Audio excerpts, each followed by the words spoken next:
SportsCast with Jeremy Buckelew is proud to announce we are now officially powered by TEC. If their fiber optic internet service can handle everything we throw at it here in the studio, from videos to calls and live streams, you better believe they can handle your home or business too. If speed, stability, and service is important to you, you can count on TEC. Thanks, TEC. Now let's get to the show.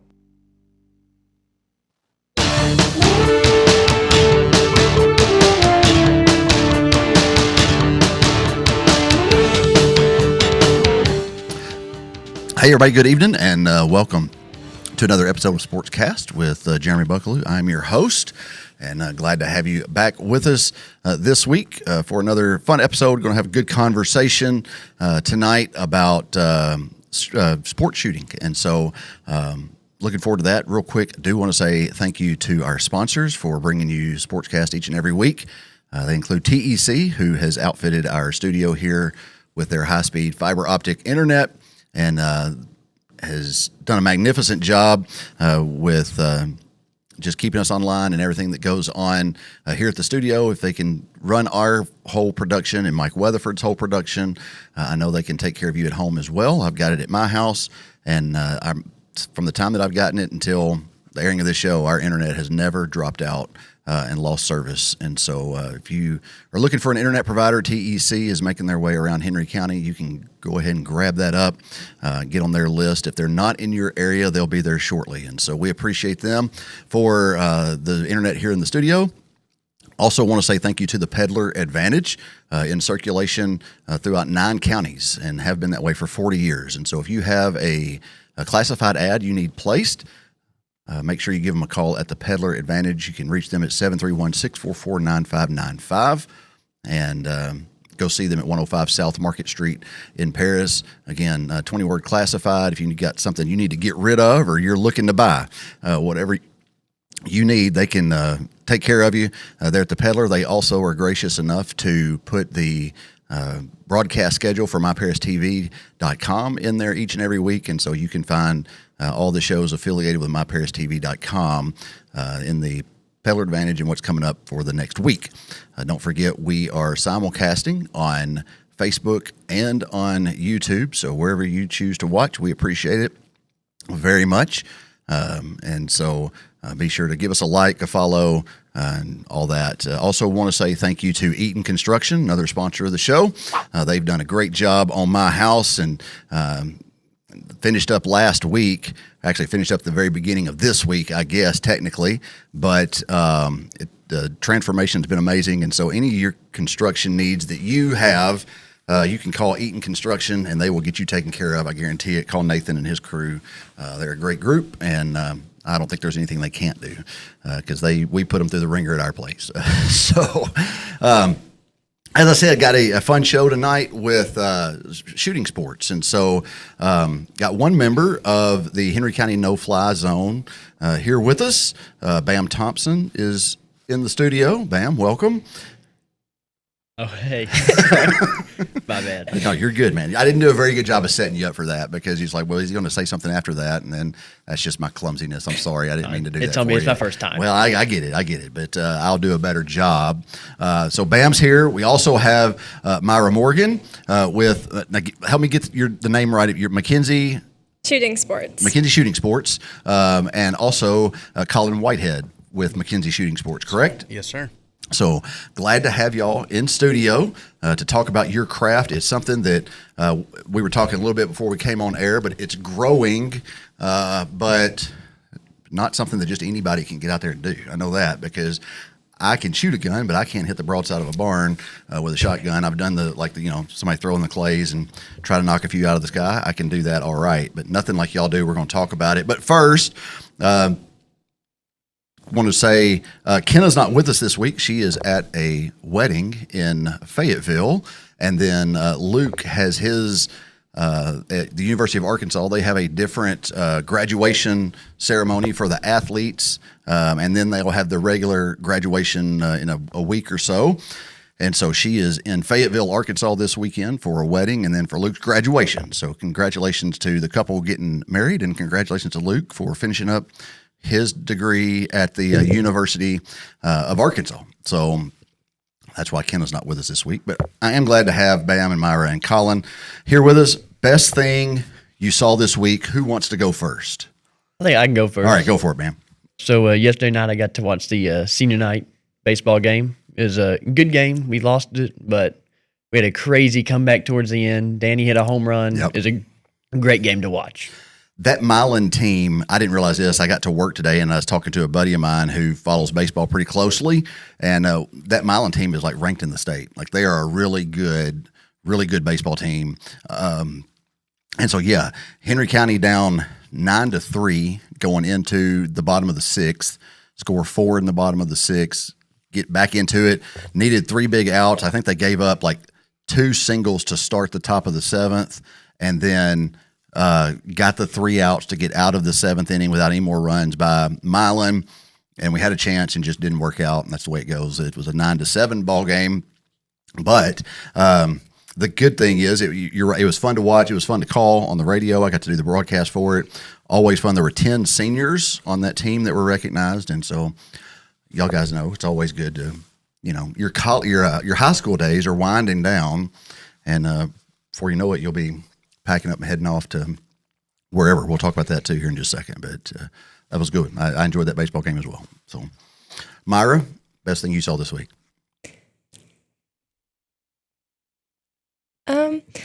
I think the best thing I've seen this week, this is just kind of a funny, random little thing. Okay. This morning during the parade, we're walking to our float. You were in the fish fry parade. I was this in the morning. fish fry All right, parade go ahead. this morning. Sorry. We were walking to our float, and I just happened to look to my left, and in the back of this van is a bull with the window busted out. It's just in the parade.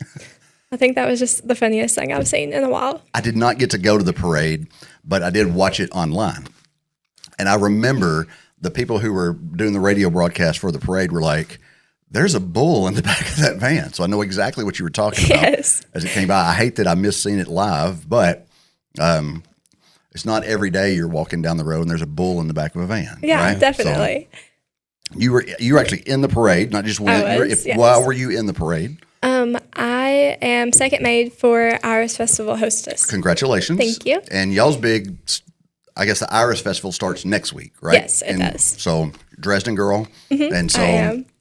invite everybody out to the Iris Festival, or Iris festivities. I get, what is it? How do y'all say it over there in Dresden? Iris Festival festivities, Okay, I guess. that'll work. That'll work. So, of course, this we're recording this show early. If you couldn't tell, we're recording on Friday afternoon. Of course, it'll air Sunday, so you still have plenty of time to get to all the Iris Festival festivities. Yes. That's really hard to say. I know. Colin, best thing you saw this week? So I'm going to change it up a little bit from what we talked about earlier. Okay. I got to watch the sunrise this past weekend turkey Nice. hunting, though, right after we got done shooting Muletown trout. Okay. So it was fun while I was over there in Columbia, Tennessee. Have you got any turkeys? I have not. Okay.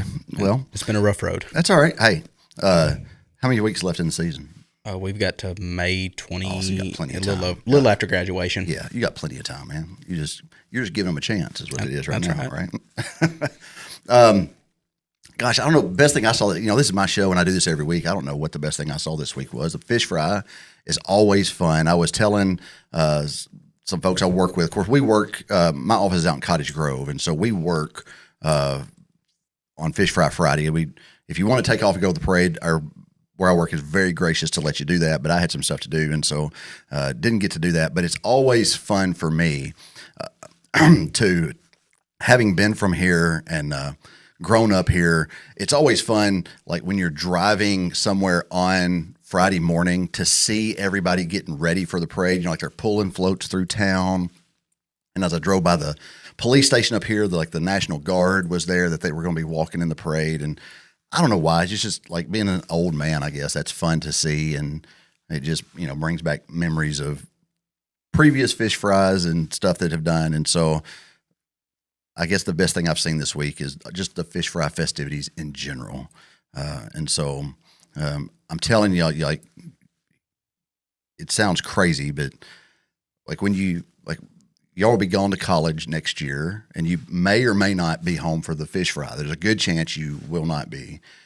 You'll miss it a little bit, just a little bit, I promise. And so even the Iris Festival, you'll miss it next year when your way. But going to talk, as I said, so all of y'all competitively shoot, which is something, again, that we were talking before we came on the air is a growing sport. But I'm just going to let y'all just kind of tell the fine folks that are watching, how'd you get into it? So who wants to, Colin, you've been doing it the longest. Is that what we said? Yes, sir. So how did you get into competitive shooting all those years ago? How many years ago was it? It was 9 years ago. All right. I started back, I think it was like it'd be about fourth grade that I ended up starting. Henry County is where I ended up starting and growing my roots in shooting. And it used to be a 4-H club that was just founded here in Henry County. It was a small team, probably 20 plus minus kids. And over the years, it grew into almost a 50-kid club and organization.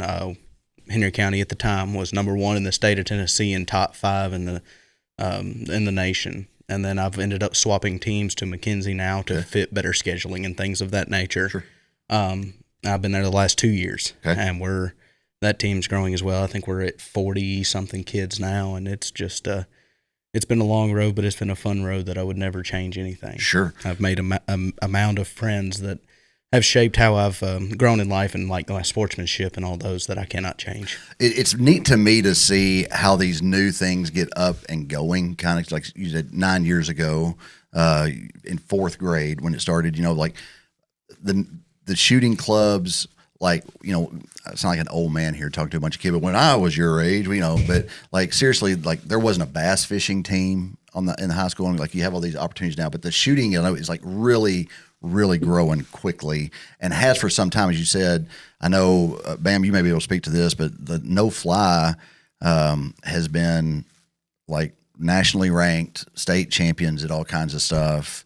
And like is your dad kind of leading the charge right now for the team, or what's his involvement with no fly? And right now he's just a parent. Okay. All right. Well, hey, there's nothing wrong with that either. And he's more of my coach too. Gotcha. He helps me out a lot. Okay. So how long have you been shooting? 7 years. So I started in 6th grade. Okay.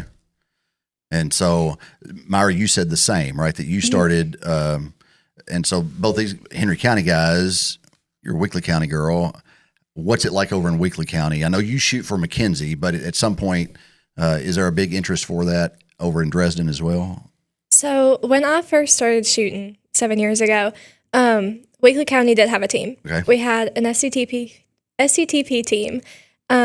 My first year, it started out the season, there were 5 of us. I was the only girl and the youngest. That's always fun, right? Yeah. To be the only girl on the team. It was definitely something. Yeah. And then by the time that season actually got started, 2 of the shooters had dropped out. So there were just me and 2 other guys. Okay. So my first year, there were 3 of us. And then one of the boys graduated. So then my second year, there were just 2 of us. And then the other boy graduated. Okay. So I kind of had to find a new place. Sure. Which, not many places around here shoot. Nobody really knows what it is. Right. So I was very fortunate that Henry County did have a team, and I joined their team. I shot with them for 3 years. I made a lot of really good friends, built like a lot of good bonds, and they really taught me like my shooting, like my roots. Sure. They showed me the way, like paved the path to where I am now. Nice. And so, do y'all know when like no fly got started? I know there was a lot of people were instrumental in that. Like some of the names that run through I know Bill Neese was a coach for the longest time for no fly, and I think Hansel McAdams maybe at one point was a little bit involved in it. And who's coached over at McKenzie? Who's in charge of it over there for their group? Y'all's group that y'all shoot with over there. Over there in McKenzie, of course, Nicky Bowers was the head coach and kind of the range guy. He ran it for the past, I don't know, probably for as long as I've been shooting, really. He passed away almost 2 years ago from a heart attack right after Nationals. So his wife has taken over the role as the head coach, and then my dad has stepped in as the assistant head coach. Okay. So the way that kind of works, she runs all the paperwork, numbers, squatting. He runs all the practices, things like that. And then, of course, our range manager, Bill, he's great. He keeps everything up and running. If we we break a couple machines or something ain't working right, he's always there to kind of help us out and get everything back running so we can keep practicing. Nice. And do y'all shoot at Carroll County Shooting Complex? Yes, Is that sir. where y'all's are? And then y'all are based kind of out of Holly Fork, right? And so, that's another, great facilities to go out and take part in this stuff in, and got a lot of great people helping out. And so, so y'all been doing it a while. Tell us, what is like sport shooting? What all does that include?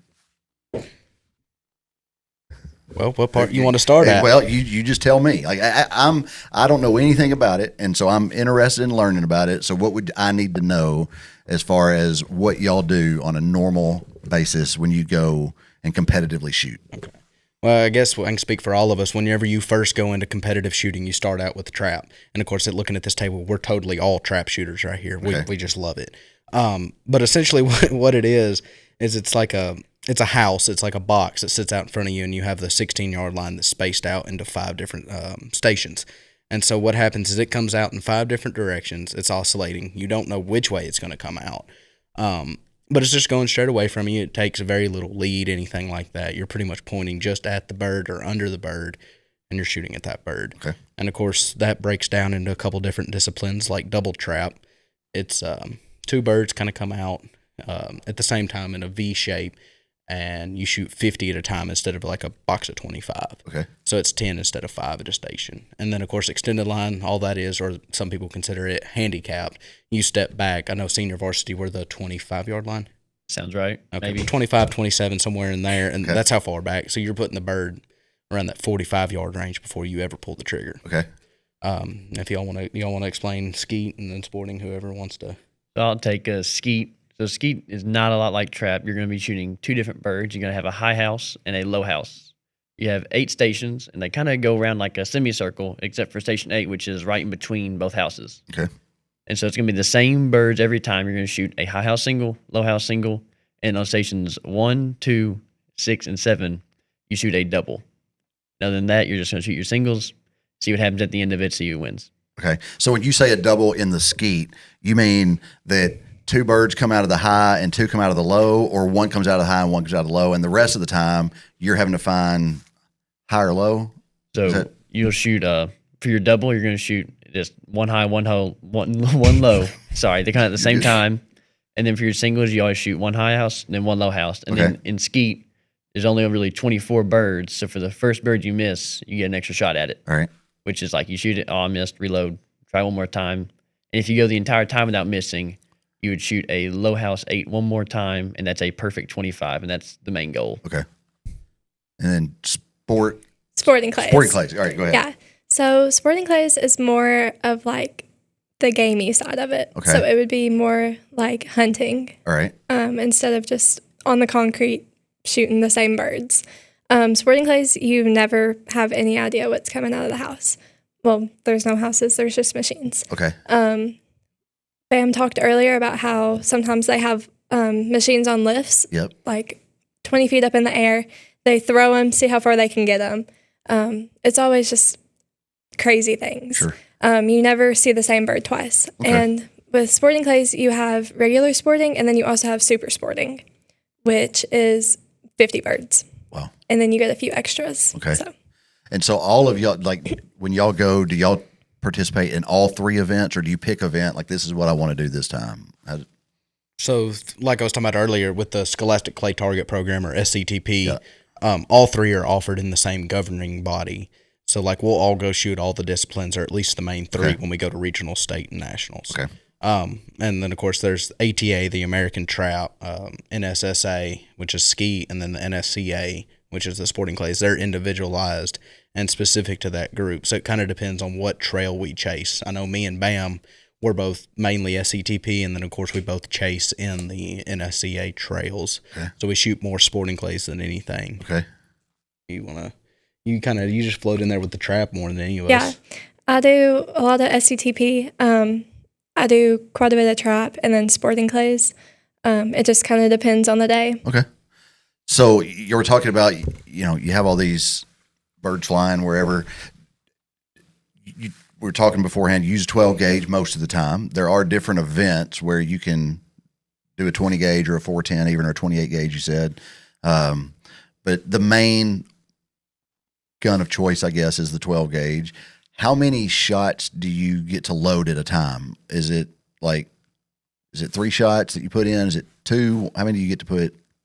So every time you're going to usually use 2 shells unless you're shooting a single, which depending on the discipline, you usually get 1 shot Okay. at.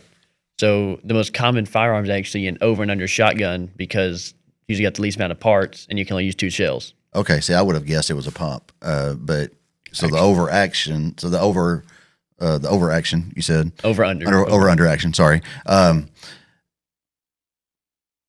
so if you miss, like you're out of luck for that point. Is that? It depends on what you're shooting. There's certain sporting clay disciplines where they will throw singles that you get 2 shots at, and that's Okay. very uncommon in any other shooting aspect. Okay. Yeah, there's so many different sub rules and different subsection of rules that go with each discipline. Yeah. That it can get confusing. Like you was talking about with the skeet, remembering when your option is and all that. Yeah. And back to what you said about a pump. I'll be honest, a pump's probably one of your worst enemies, especially when you're shooting pairs and things because you're having to be so methodical, so quick. Sure. That kind of messes up the flow of everything. But I give some kids the credit. I've seen them shoot faster than I can with a pump. So I give them that. Y'all were talking about the guns you use. Go over that for a little bit, so Bam, you use an American made. I use a Kohler, which is made in Wisconsin, I believe. Okay.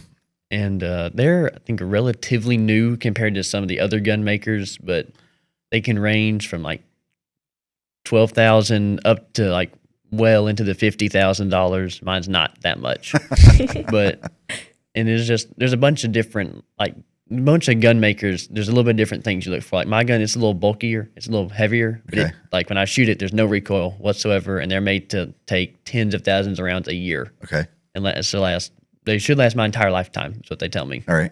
Now listen, I know a little bit about guns, but somebody out there watching may not. And so I'm going to ask this question, sound like an idiot, but I know the answer, but you're using just the sights on the shotgun, right? You don't have a scope or anything special mounted to the gun to find the clays and take them out and spot them easier than you do with your naked eye, correct? No, sir. And I'll be honest, me and Bam can speak on this, and I think you can too. When we're shooting sporting clays and stuff, our head's never on our guns to start off. Really? We always go to our gun. Okay. Because the biggest part in the sport, and we'll talk on it more later, I'm sure, but one of my biggest sayings is see the bird first, then shoot it. Okay. If you do not see a clear picture of that bird, the chances of you hitting it and judging what that bird's doing is, at least 75% lower. Right.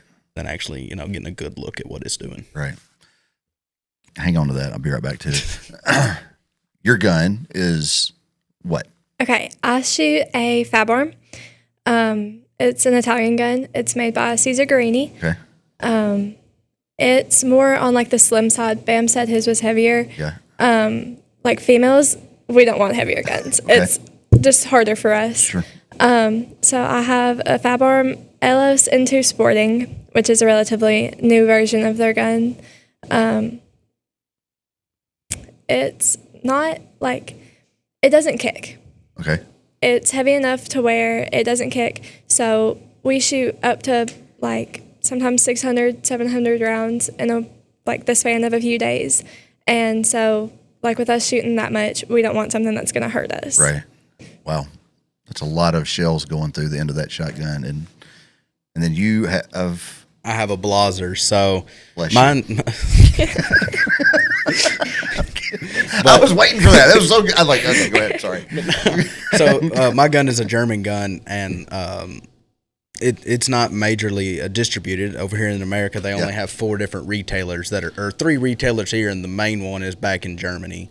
My gun kind of fits the profile, a good mix between their 2 guns. Okay. Mine's definitely a little bit slimmer, but it also weighs on the heavier side. All right. And I'll be honest, mine's like Bam's, though. I can put 30, 40,000 rounds through it in a year, and I'm still trucking, cooking. And don't get me wrong, I started out with a Browning. Sure. I still love my Browning. I still shoot it. But I've had 2 rebuilt. And I've put probably, 40,000 rounds through each of them before I had to rebuild them. Wow. So, and again, we were talking before we came on, you mentioned turkey hunting. You went turkey hunting. Best thing you saw was the sunrise. You didn't take your gun turkey hunting. No, sir. It is a special. I cannot afford to put a scratch on that gun unless it's a clay scratch, and that one still hurts. So, these are not your granddad passed down the shotgun. I decided I was going to go out and skeet shoot with it. No. This is not usually. Some people get lucky enough, but we didn't. Well, and it's one of those, if you take apart and look at internals, everything to the naked eye looks the same, but actually once you put it under pressure, wear, and test, that's where a lot of these these foreign brands, or even just these not as commercial brands, that's where they come into play in these sports. Because like she said, though, I mean, we'll go 600, 700, 800 rounds in a matter of 3 days. Okay. I mean, our guns do have to hold up to that kind of abuse. Right. I mean, really, if we want to be honest, what it is. And my Browning was the same way, and that's how I ended up with the Blaser. Okay. While we were in nationals, we shot 1,200 rounds in a matter of 9 days. Wow. And my Browning gave out, and luckily Browning gunsmiths were there to help and fix and whatever, but they were so backed up it would take a couple days. Yeah. So it was one of those, it's time to transfer to a gun to fill me through college. That's where a lot of these big gun brands come into play. That once a parent buys them, or a kid or whoever, they're meant to last you through college and for as long as you can. Okay, nice. And so you got the guns to compete. Is there other special equipment? Like, is it just Remington shells you go buy, or are there special shooting shells for these competitions? So shells is different for everybody. Okay.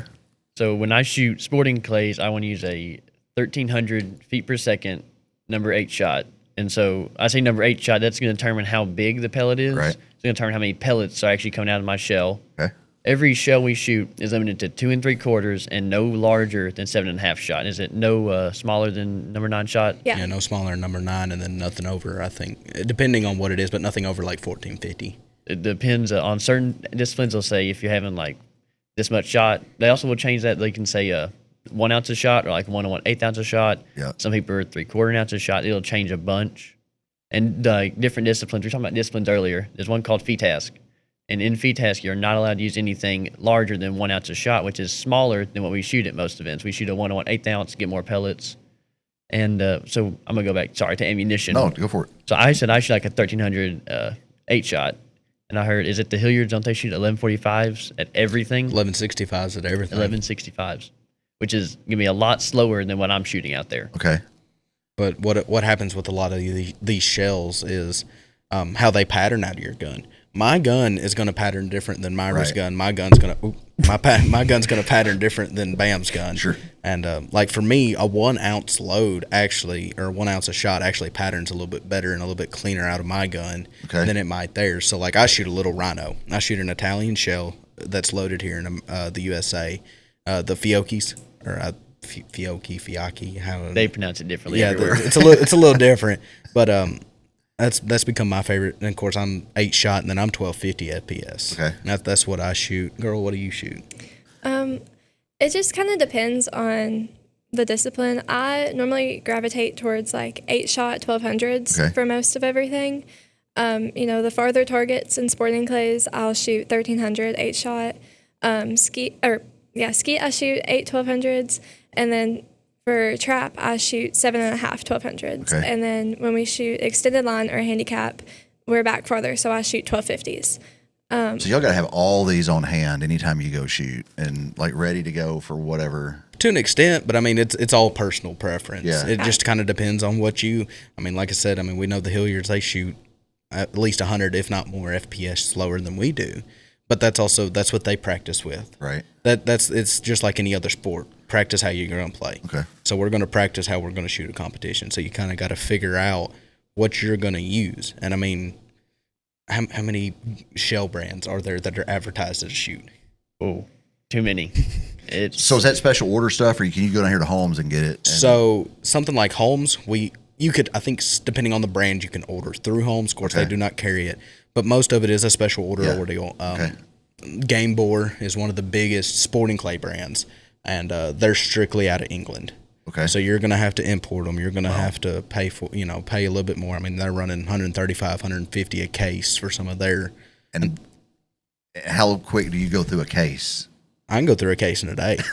Now with these shows though, these are going to last hopefully at least 2 tournaments. with one case. A case will have 10 boxes of shells, and a box will have 25 shells in it, and you hope to make that last as long as you can. Gotcha. But I mean, if you shoot a 200 bird event, Right. that's 8 boxes. Yeah. Gone. So now you're down to 2.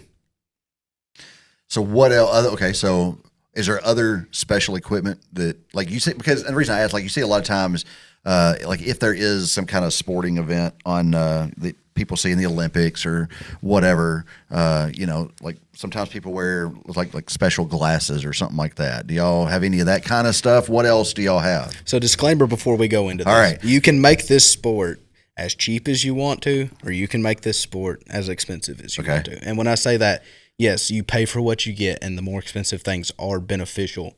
But I'm telling you, a kid can go to Walmart, go get one of the Walmart guns with a pair of Walmart glasses and shells, and most likely, I mean, keep up with some of us that have PILAs, that have bear pelts, that have all the the newer, the shooter regulated items. Okay. So we were talking about equipment. I'm going to go back to what Colin said. When I started, I had a little Beretta automatic, and I had a little pouch instead of a vest, which is what most people wear. And I would just shoot whatever shells I had. I had a little pair of glasses from Academy. They were $20 for a set. And I had these the mash and grab earplugs. You just stuff them in there. Yep. So now I'm shooting, I don't know. I forget how much. What do PILAs retail for? Like So- $800 for a set. So we wear these no, glasses. that's a cheap set. That'd be a cheap set. They can get way up there in price, like up to the thousands. It's just a set of glasses with some frames. My earplugs probably cost $60 now. And of course, like the shooting industry, have you ever heard of Tetra Hearing? No, but go ahead. Okay, well, they're a Tennessee. They're one of the team sponsors. They Okay. help sponsor us and get us through the year. I use their alphas, and what those are, they're amplified hearing, but they're used like to cut out. like the big headphones. Well, These they're are tiny. just- okay. like all they're right. like hearing aids. They take a little Gotcha. hearing aid battery. Okay. And like hearing, but those run 700 and something. Yeah. But I mean, I'll be honest, with as hard at hearing as I am now, without any, it's kind of nice when you're shooting sporting clays, because that's the thing, we talk. Yeah. That's the biggest thing, is we talk throughout the entire day, and we help coach each other, because our coaches cannot talk to us on competition day. Okay. That's So good. it's kind of one of those. It's beneficial to us, especially me, because she don't have to yell at me for me to hear. And another thing though, before Not yelling angry, just yelling over the sound of shotguns going off, right? debatable, but and I will say, I don't know if you heard me earlier, I called her girl. We all have nicknames within the shooting world, so I'm That not wasn't just disrespectful. No, That was that is just- her nickname. We both have pink towels. My nickname's Butter. She's Okay. Girl, and then that's Bam Pablo. Okay. Nice. My nickname's just always Bam. Right. You've been banned for as long as you've been alive, I think, right? A little while. Yeah. Because that's one thing I was going to ask your dad about. I remember when your dad used to coach everything, it seemed like, because I know he coached baseball for a long time and was in charge kind of the little league here. And so he was calling you Bam back then. But anyway, he got tied up somewhere and couldn't make it, but that's okay. Myra, what about any special equipment that, other than what these guys have mentioned, that you carry or that lend more towards the female side of the competitions? Okay, so I also have PILAs. I have Tetras. Okay. There's not really many like female-oriented things. Most of it, besides like guns, sometimes guns will just be like for females. But most of it's very universal. Sure. But one thing that they didn't mention is we all have chokes. Like for our different disciplines, Okay. we use different chokes, and there's different brands of chokes out there.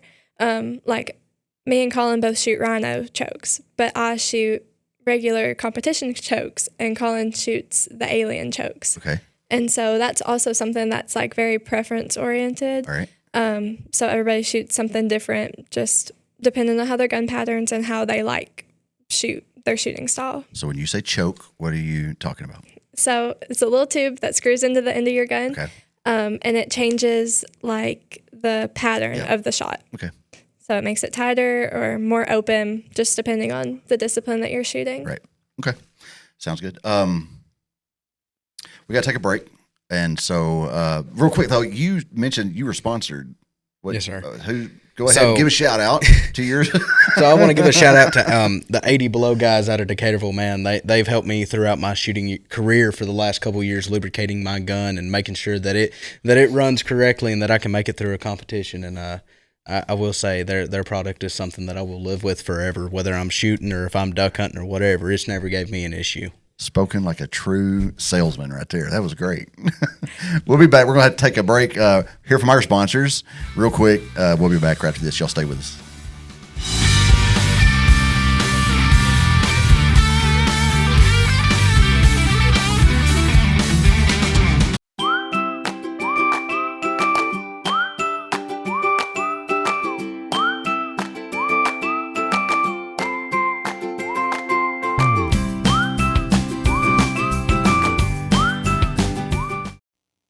Back here on SportsCast with Jeremy Buckelew, we have Bam Thompson, Myra Morgan, and Colin Whitehead with us talking about competitive shooting. And so I was going to, we talked about your equipment, all you use, and kind of the layout of how things run in that world.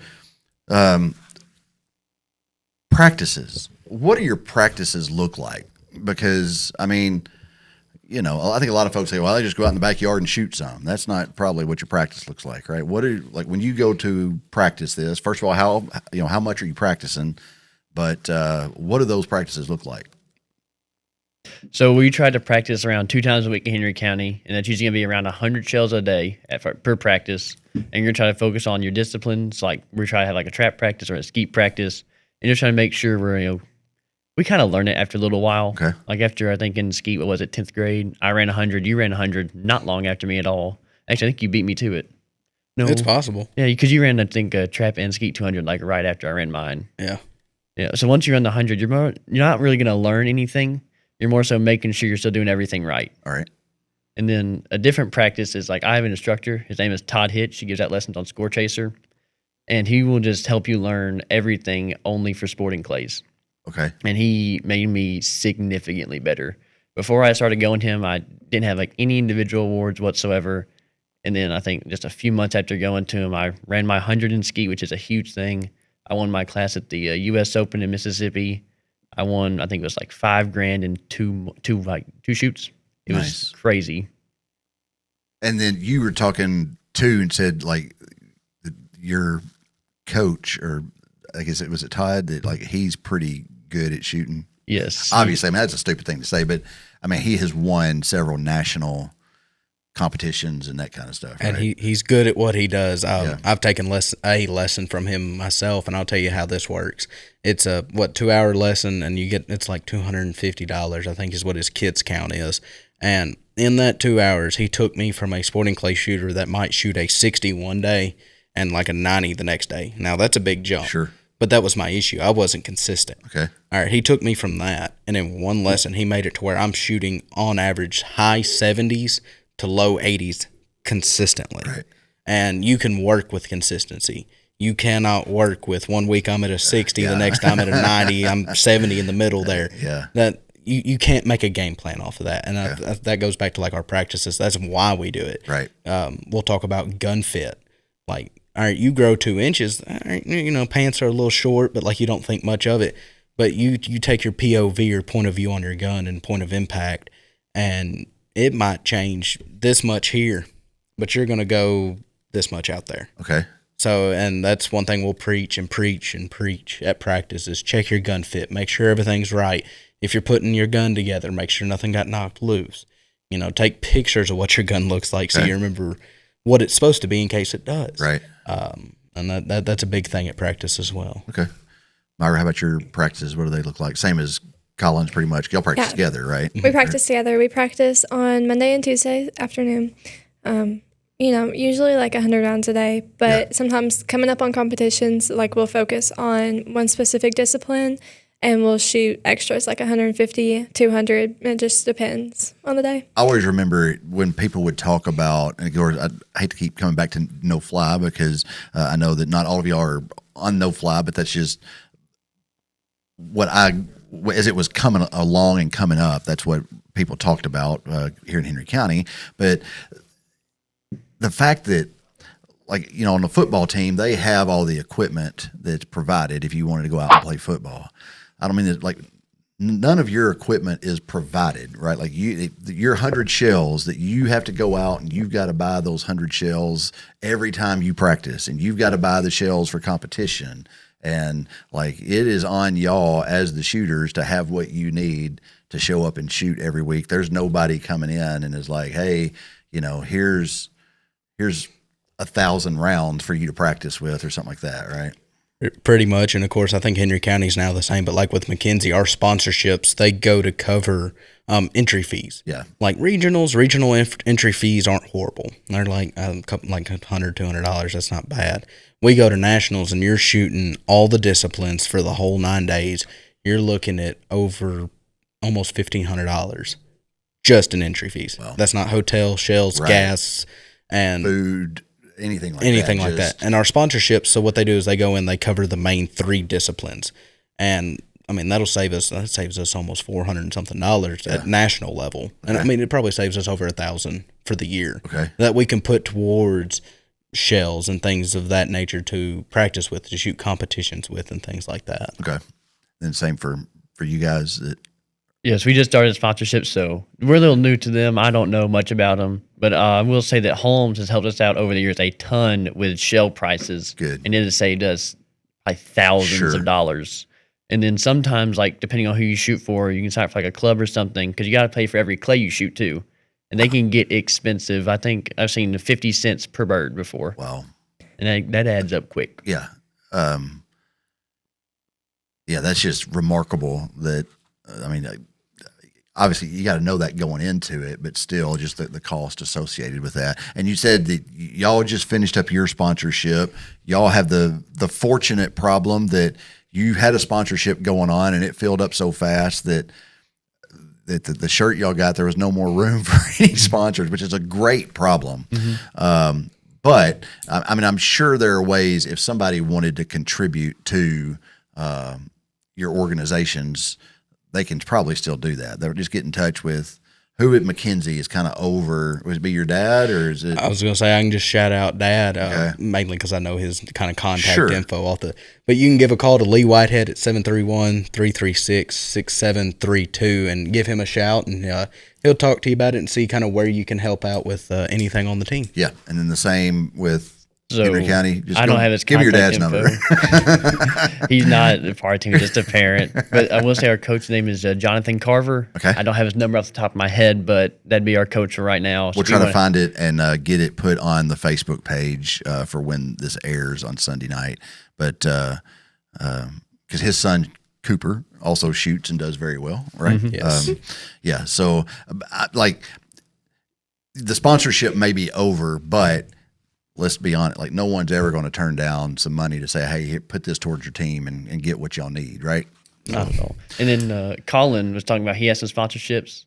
Depending on what vest you get, you can actually get some sponsorships put on your vest. So like sometimes you want to say, hey, Colin, I like you. I want to sponsor your shooting. You could reach out to Colin and he can put a spot on his vest just nice. for you. I wish I should have brought my bag in. I could have showed you some of the stuff you that we're should. talking about. But like my vest, I've got 80 Below on the back. I've got a Legacy Real Estate Group here in Tennessee and Missouri. Okay. They're a big part of mine. And then some other people that have helped me along the way, even though maybe it's not a direct sponsorship, but I Sure. still like repping their product. Yeah, absolutely. And of course, like Bear Pelt. I'll go ahead and give them a little spill. They're probably my favorite vest. For me being a little bit bigger of a guy, they fit a whole lot better than a Castellani.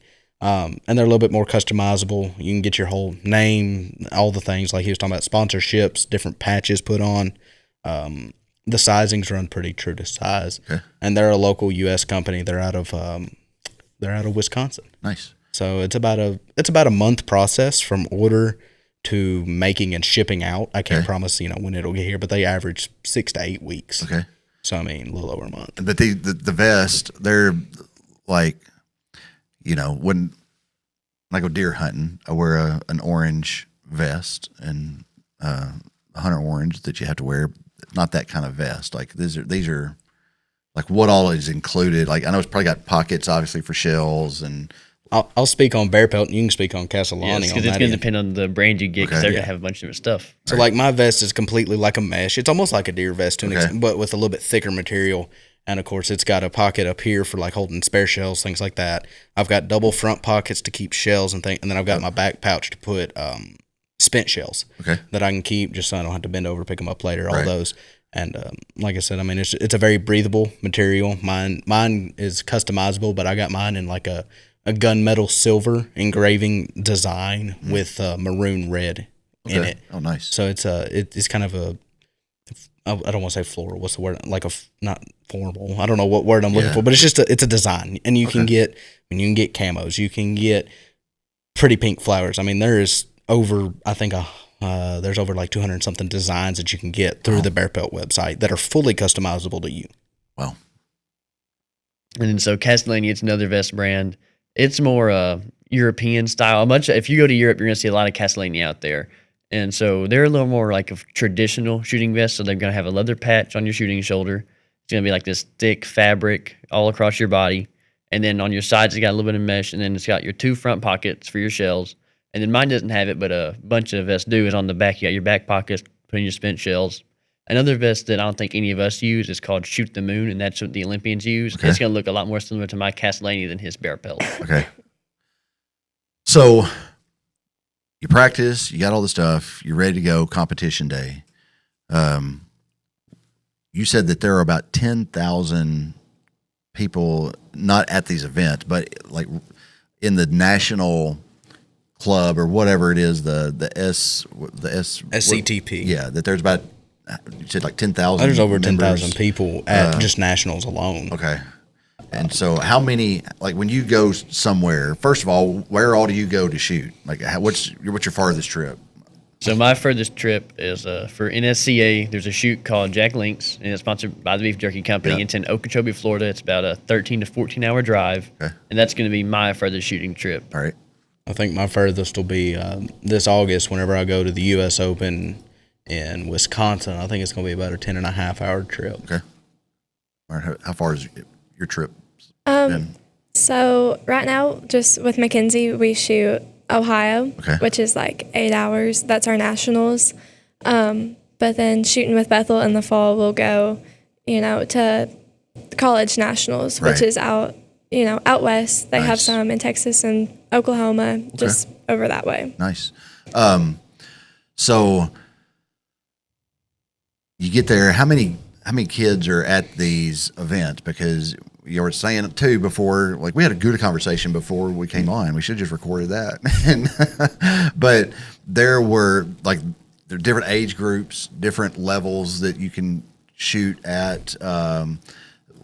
How many kids will you be shooting against, I guess, is my question. So I will say I shoot a lot of NSCA along with SCTP. It's a lot harder to track, how many kids you're competing against in SCTP. Yeah. But when you sign up for an NSCA shoot, it's going to tell you exactly how many people you're going against. In one of my more recent shoots, it was in Okeechobee. There was over 1,600 shooters that I was competing against. Wow. Where'd you place in it? Wasn't very high. I shot good in one event, FETASC, and I think I got third in my class. But if you look at overall, it's hard because when you go down there, you're shooting against professional shooters who are a lot better than me. So when y'all go to those events, like the one you were at in Okeechobee, is it broken down by age or is it more of how long you've been shooting? So they have a bunch of things. So they have these things called classes. It'll go from master class down to C class. They used to have D class? No, they used to have E class. They used to have E class. They cut out E class, and it'd basically be on how much you've won. And if you win, you get these things called punches. And basically, how many punches you get, you can punch up. And so I've punched up enough. I'm in the class of AA, which is right before master class with the pros. And at certain shoots, I was at the U.S. Open. They actually have a pro class to give the people in master class that aren't professional shooters. They give them a chance. And then they're going to have certain age groups. I'm in the junior age group, which is, I believe it's 14 to 21. So the 14-year-olds lose that every year. It kind of sucks for us. And then sub-junior is at 14 to, I think, anything. Okay. And then you're going to sub-junior's down to like 10, 12. Because there's one under that. It's a weird...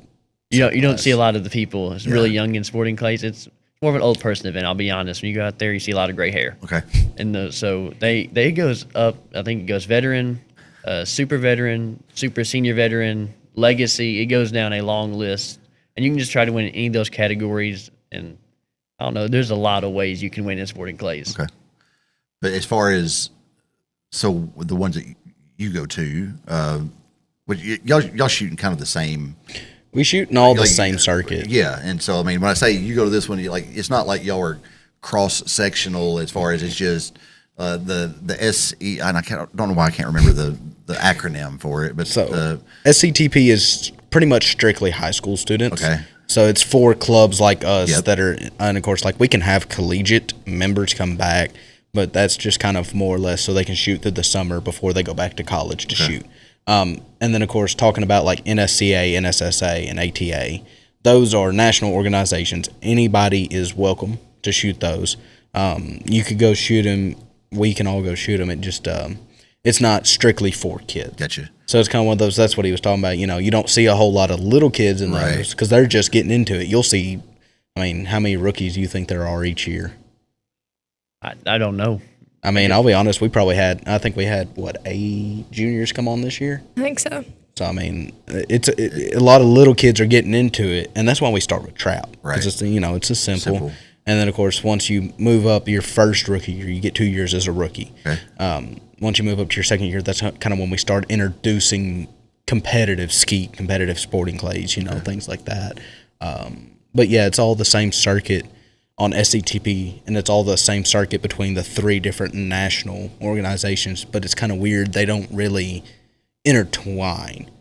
They don't all work together 9 times out of 10. Gotcha. The only time they work together is nationals because we can register those for NSCA registered targets, and then AIM nationals in Sparta, Illinois. Everybody kind of somewhat work. They get along. Okay. But as far as the high school organization shoot, how many kids will shoot in one of those competitions? I will say we pulled up earlier, and in the trap discipline for only men in grades 10th through 12th, there was 941 competitors at nationals in Ohio. Wow. I didn't look up any of the stats. That's Yeah. just general. Just that's how many show up to And I compete. mean, for the main 3, so trap, skeet, and sporting, just the main 3 disciplines, you can I would almost say you could guarantee almost 1,000 per category. So that's 1,000 men, and then really it's getting to where it's almost 1,000 women senior varsity. No, is it not? I thought it was. I think last year there were maybe like 300 of us. Are you sure? I thought there were 600. But it is growing. mean, We talked about That that. was- Yeah, it's definitely growing. That was just varsity ladies. Okay. Yeah. So there's more coming up, you know, younger girls getting involved and stuff, and it's definitely a growing thing. Good. That's awesome.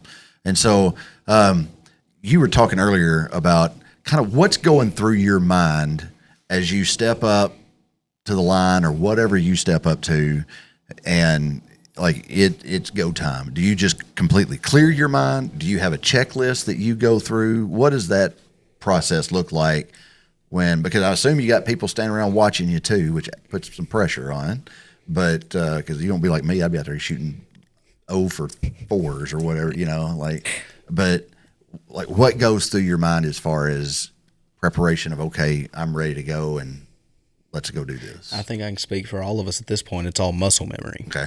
That's what it's become. You know, I've done it for 9 years. They've done it for 7. After a while, it just kind of becomes second nature to get up there and you do your little, what we call the routine, how you mount your gun, how you look at the pairs of birds, things of that nature. For me, like I was talking about earlier before we started recording, was see the bird, then shoot. You've got to get a good visual of that bird before you can ever shoot the pair, because the visual of it is 80%. Because in sporting clays, my head is not on my gun until I pull the trigger. Okay. So from the time I call pull until I'm ready to pull the trigger, my head is coming down to the stock of my gun. So, and that's why I do it, is so I can watch that bird, see what it's doing, get a good idea of where I need to be. Okay. And I guess one of my biggest things with shooting anything is I clear myself. Okay. It's best if you don't think. Sure. Because when you start overthinking birds, you start double guessing yourself, you start hesitating, and that half a second goes from, all right, here's your break point, and you shoot it over here, you're most likely going to miss it because that bird was thrown and set to be broke here, not over here. Sure. It was set to be broke over there. When you say break point, is that where you want to hit it? Mm-hmm. That's So- the point in the field in front of you. Here's where I want to catch that thing when it's Yes. on its path, right? And of course, the target setters for the competitions now, like trap and skeet, there's not necessarily break points to say. I mean, skeet, there are a few, but like sporting clays is where break points come into a big play. Because like for 1 second, it'll be flying flat. You can only see this much of the target, the side. And then all of a sudden it'll catch away and it'll fly. And then you'll see the belly for a few seconds and then it flips back over. Okay. So that would be your ideal break point. You want to shoot at something that's this big instead Right. of that big. Sure. And the target setters, that's how they do it. They'll go stand in the boxes or the stations, and they'll watch the pairs. They'll shoot them, make sure they're at least attainable. Right. Not saying they're going to be easy, but they're attainable. Okay. And they'll go through all 15 to 18 stations and do that. And I mean, probably 2-3 day event of them just setting targets and making sure machines are set to throw and all the things. Got to be competitive, but like you said, still able to hit it. Can't make it impossible where everybody goes out there and shoots a 0 onto the station. So, but still, like in that, like even with the muscle memory, you're talking about split second from the time you see it to you're on it, probably, right? Like you don't have time to be like, oh, okay, there it is. Well, let me get my gun up here, right? I mean, it's a pretty quick process. Yeah, me and the station in Sporting Clays, from the time that I step in the first time and then mount my gun is probably 4 to 5 seconds. Okay. And that's before I call pull. After that, it's 3/4 to a second before my gun moves. Yeah. I shoot what we call swing through. So I let that bird get past me. I'm watching it. My gun starts to move. I come to the back of that bird. So if it's under 30-ish yards, I do, like I tell everybody, I shoot the back out of that bird. Okay. My gun barrel hits the back of that bird, I pull the trigger. All right. Because the thing is, I'm still moving. So when I come through that bird, by the time it actually goes off and all that, I'm already mid to the front of the bird. If it's over 30, you're looking at that 45-ish range. All right, that starts getting to front, back, bang. So I come through the bird. As soon as I hit the front, I bang. Okay. That puts me a little bit out in front of it. And then, of course, 50 plus, I go through the back front, and then I come out a little bit, then I shoot. Okay. And it all just kind of, what is it Todd Hitch says? Every 10 foot is it, or no, every 10 yards is a foot. I did not get that lesson. Oh, well, okay. So what's your strategy? So I will say, like, if I'm shooting a trapper skeet, I know what I need to do. I get in the box, I check my feet, make sure I'm lined up right, and then I'll try to mentally sing a song for as long as I can. And that's my goal for the entire 100 birds, is to sing that song and stay in a groove. Okay. But then when I get to Sporting Clays, I need to focus on my break points, my lead, and then, like I say, he says he pulls through. What I do is I'll come to a bird, and I'll give him the whole point, and I'll call pull. I'll go to it, and when I pull the trigger, my goal is for my gun to stop whenever I pull the trigger, so that way I can go to my next bird easier. Okay. And so he said he does the pull through. I usually sometimes just know my lead, so I'll just look at the bird, watch it, then pull the trigger. And then sometimes if I'm a little iffy on it, I'll stay on the front edge of the bird and then pull off however much lead I think I need and then pull the trigger. Nice. Do you have a different strategy or? I feel like most of us shoot pretty similar. Okay. I'm kind of like Bam though on trap and skeet. I have my song. I get up there, I sing a song. I try to keep my mind off of like my score. Right. If I start thinking about, like I have to hit this one, then I'll end up missing. Right. I just get in my own head and I mess up. So on Sporting Clays, I have also taken lessons with Todd Hitch. And so what like we really focused on with the way I shoot is moving with the bird. So like I see the bird, I match the speed of the bird, and then I move with it. Which everybody's going to shoot differently on Sporting Clays because there are just so many like different techniques that you could do to hit the bird. Like that's what I'm like was gaining. Like it sounds like if you talk to 10 different shooters, you would get 10 different philosophies on how they approach it and what they're doing and where they're trying to find the bird and hit the bird. And it's an individual thing. Really. And I mean, it is. And I mean, I can give advice on the fact of, I don't care who you take lessons from. You're not going to shoot the same as that person. You might shoot similar, but you're not going to shoot the same. I've had numerous coaches, and my best piece of advice is take what works for you and lose what don't. Nice. Because once you start a bad habit, it's hard to break that bad habit.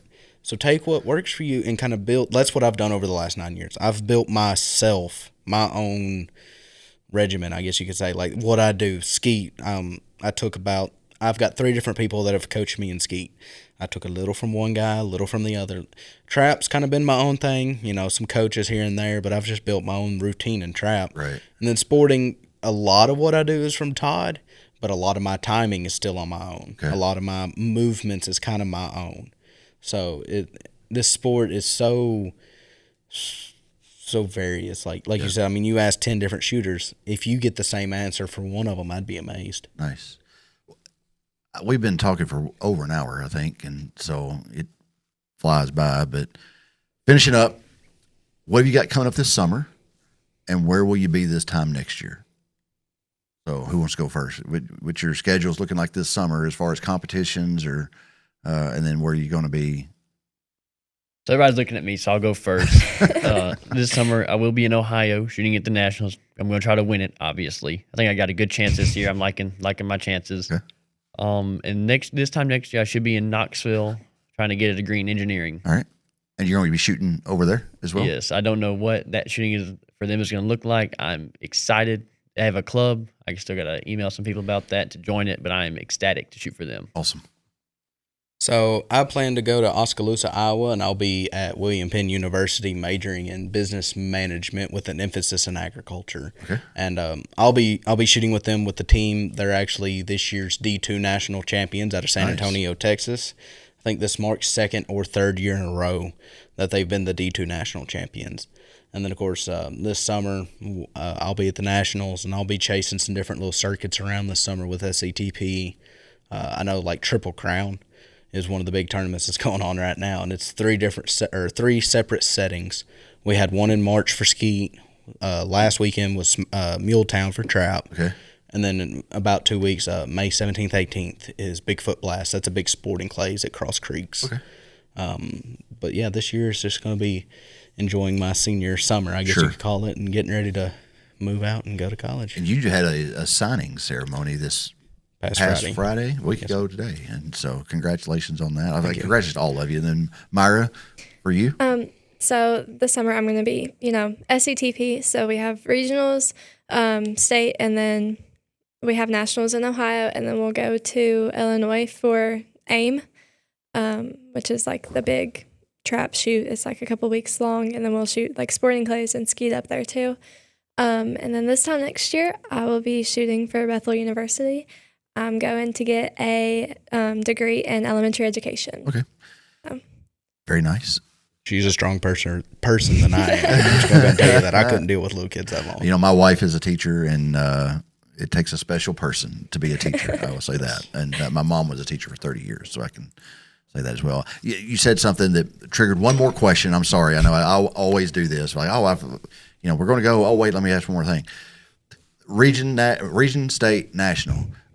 Sounds stupid, but got to ask, do you qualify for those, or is it something that, like, if you go to regions and you don't shoot well, you can still go to state, and if you don't shoot well at state, I'll go to nationals and try that? How does that system work? So our qualifying system, the way that kind of works, is you have to be present at the shoot.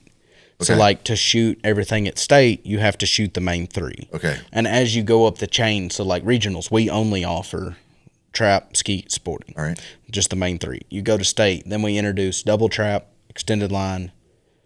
We have super sporting at state now, and double skeet. Okay. So we add 4 more disciplines on top of the 3. And then, of course, you go to nationals, you get all the same options. I think you get a handful more. But all you have to do is you have to be present at that shoot and shooting those disciplines to qualify. Okay. Now, I know for, like, my sake, this year I might be going to the Night Stalker shoot. So that's a big NSCA tournament. It's for the Night Stalker division out of Fort Campbell and all the special ops people. It's paying honor to them. But it's a big shoot over there, a couple hundred shooters. But the bad thing is this year it falls on the week of state competition for SETP. So what I could do in that instance is, if I'm going to shoot that, I can get that waived. Okay. I can submit a thing like, hey, I am still shooting. I still want to go to nationals, but I wanted to go to Night Stalker. It's still been whatever, it goes into the circle. I'm not just taking the weekend off. Right. I'm going to be somewhere shooting competitively, and so almost like consider that my state shoot and let me go. So when and where is region, when and where is state, and how does that work? So I know regionals is actually it's the weekend after graduation. Okay. We'll shoot sporting clays down in Bolivar, Tennessee, and then the rest of it for us will be held at the Carroll County Shooting Complex, nice. Okay. Trap and Skeet. State, do you remember what week that is? Not a clue. State will fall about the 2nd to 3rd week of June. Okay. That'll be about a week long in Nashville at the Nashville Gun Club. Okay. And then, of course, Ohio will fall. I think it's like June 9th through the 18th. July or 11th. July. I think it's Yeah. 19th, right? Or something Yeah. like that. But it's a 9-day event. And we'll be in Marengo, Ohio at the Cardinal Shooting Complex. Nice. And so, okay, this for real is the last question. You said the region will be at the Carroll County Shooting Complex. Yes, sir. Is that open to the public? Like, can I come out there and watch y'all shoot, or is it just? Everything's open to the public from regionals all the way to nationals. Okay. I mean, everything's open to the public. And of course, like the shooting range, after we get done shooting, we'll have awards banquets and things. I mean, everybody's welcome to stay, whatever. There's always food. I mean, and it's always fun to come watch the kids. I mean, Sure. you know, we always say we're friends off the field, we're enemies on the field, and we come right back off and we're friends. Yeah. It's fun to watch all the kids, you know, mingle, make friends, Right. things of that nature, and make connections. Well, and I imagine even in the heart of competition, you're still kind of pulling for each other, right? I mean, as far as the friendships go and all that, like y'all know if you're off one day, then well maybe Bam can get this one, and if Bam's off one day, it's just like you said. And we talk about watching. The most exciting thing to watch, mainly in SCTP, is going to be our shoot-offs. So if there is a tie in any discipline, depending on the placement and sometimes the discipline itself, there's going to be a shoot-off, and it'll be there's kind of different rules for everything. I will say for our skeet shoot-offs, me and him were in one last year at state for the number one skeet shooter in the state. And so on that one, you're going to shoot a double. You're going to shoot it on 3 stations, which will be is it 4 or 5? It's 3, 4, 5, and you shoot the double, which isn't necessarily normal for regular skeet. Now, of course, unlike double skeet, it is. And I'll be honest, that's probably been one of my most memorable, other than my first ever shoot off. That's been my most memorable. It was 7 of us tied for first. No, it was 7 because it was 7. I'm pretty sure it was 7. I am 99% sure there was 7 of us. sure. 99%. That's exactly a Well, shot. nonetheless, whatever it ended up being, I can't remember. Well, we all shot 99s. Okay. From people from East Tennessee, Middle Tennessee, and of course here in West Tennessee. And it didn't take as long as we thought it was going to shoot off. We were probably done in 20 minutes? Yeah, we were all a little scared because when you get older, the kids kind of learn, how to shoot their doubles. Right. And so that can just last forever, just watching these kids break the exact same pairs. Right. Because after you'll shoot 3 stations and you're going to look at the total score. If there's still a tie after the initial 3, they go to sudden death. Okay. And that is really exciting to watch. It's more fun to watch the younger kids because they miss a little more often than we do usually. And so there's a little more play in there than ours. But one of the perks of that, though, we weren't really competing for who won the state of Tennessee. What we were competing for was to be on the all-state team that goes to nationals. So you still shoot for your respected team, but your score is also pooled to go into the states battle, essentially is the way I look at it. Okay. And there's one for skeet, there's one for trap, and there's one for sporting. So the top for skeet and sporting, it's the top 3 best from that state get pooled to be put into that. And then, of course, trap, it's a 5-man squad. So it's the top 5. And I forgot, I think Tennessee got 3rd in skeet. I was not at nationals. I keep forgetting you didn't go to nationals last year. Going to make it this year, though. Mm-hmm. And hopefully I'm on the all-state team, too, for something. Probably won't be trap, but we got skeet and sporting clays to hope for. Okay. That's right. Well, best of luck to y'all. Thank y'all for coming in. I appreciate you taking the y'all got a Facebook page that people can go and check out. And so make sure you go follow the McKenzie shooting team to keep up with everything that Myra and Colin have going on. There is a no-fly Facebook group out there, but no official Facebook page for the no-fly. But like I said, support these kids. Get out and any way you can. Follow them on Facebook. Were you about to say something? Or just come to their events and, whatever you can do to support it. It's awesome. Again, I learned a whole lot tonight, and thank you all for coming in. I appreciate it. Best of luck to you. Go get them in nationals and region and state and nationals and everything else, and look forward to continuing to see how y'all do in your sport. Well, thank you. Thank you all so much for coming in. Don't forget Tennessee Informer on Monday night. Check that out. We're going to take a little bit of a break here at SportsCast. Try to get some sponsorships up and try to just work on that a little bit because do want to say thank you to Kevin Keel and Scott Norwood in the back. They keep us on the air each and every night. And so to do that, we got to have some sponsorships. And so if you are interested or know a business that would be interested in being a sponsor for SportsCast, feel free to reach out to us. But we're going to work on that for just a little bit. And so we're going to take a little bit of a break, get some of that together. Hope to be back for football season in August, if not before. But thank you for watching SportsCast. I'm your host, Jeremy Buckelew. And as always, take care of yourselves and each other's. Thank you to our sponsors, the Peddler Advantage, to TEC, and Eaton Construction. Do appreciate them helping us out. But we'll talk to y'all later. Y'all have a good night. Thanks for tuning in. Thanks.